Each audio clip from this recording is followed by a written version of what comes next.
पौराणिक कथाओं में ऐसा उल्लेख है कि महाभारत के युद्ध के बाद जीवित बचे योद्धाओं में अश्वत्थामा एकमात्र ऐसे योद्धा है जो आज भी अपराजित और जीवित है। भगवान शिव के वरदान से गुरु द्रोणाचार्य और उनकी पत्नी कृपि को एक पुत्र हुआ जो एक महान योद्धा हुए। वे अश्वत्थामा थे। अश्वत्थामा भी अपने पिता के ही तरह शास्त्र और शस्त्र कला में पारंगत थे। महाभारत के युद्ध में उन्होंने सक्रिय भाग लिया था। वो युद्ध में कौरवों की सेना के सेनापति थे। उनके युद्ध कौशल ने महाभारत के युद्ध में पांडवों की सेना तितर बितर कर दी थी। वो अकेले के दम पर ही पूरा युद्ध लड़ने की ताकत रखते थे। अश्वत्थामा ने जन्म लेते ही अश्व के समान गर्जना की थी जो सभी दिशाओं में गूंजा था। तब भी आकाशवाणी हुई थी कि इस बालक का नाम अश्वत्थामा होगा। अश्वत्थामा ने अपना बचपन बहुत ही संघर्ष में बिताया। स्थिति ये थी कि उनके जन्म के बाद द्रोण के घर में खाने तक की कमी हो गई थी। कथाओं के अनुसार चावल के आटे का घोल पीकर बालक अश्वत्थामा कहते थे कि मैंने दूध पी लिया। अपनी आर्थिक स्थिति से परेशान द्रोण ने मदद के लिए अपने बचपन के मित्र राजा द्रुपद के पास जाने का विचार किया। वो अपने पुत्र अश्वत्थामा के साथ राजा द्रुपद के दरबार में जा पहुंचे, लेकिन वहां उन्हें धिक्कार का ही सामना करना पड़ा जो अश्वत्थामा ने अपनी आंखों से खुद देखी। बाद में पांडवों ने गुरु दक्षिणा में गुरु द्रोण को द्रुपद का राज्य छीन कर दे दिया था। द्रोण अश्वत्थामा को लेकर पंचाल राज्य से हस्तिनापुर आ गए जहां वो कौरवों के आचार्य बन गए और उन्होंने दुर्योधन समेत अर्जुन को शिक्षा दी, जिसके बाद वो भारतवर्ष के सबसे श्रेष्ठ आचार्य बने।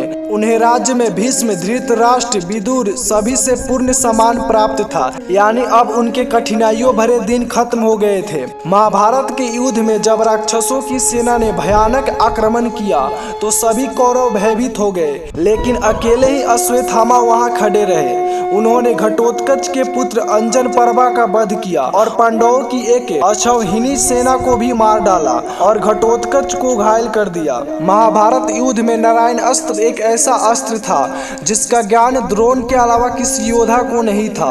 यह बहुत ही भयंकर अस्त्र था। साथ ही अश्वत्थामा के ब्रह्म तेज, वीरता, धैर्य, शास्त्र ज्ञान, नीति ज्ञान और बुद्धिमत्ता पर किसी को भी शक नहीं था।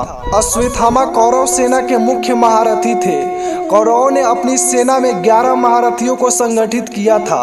वो थे द्रोण, कृप, शल्य, जयद्रथ, सुदक्षिण, कृतवर्मा, अश्वत्थामा, कर्ण, भूरिश्रवा, शकुनि और ब्रह्मलिक, यानी अश्वत्थामा 11 सेनापतियों में एक मुख्य स्थान पर थे।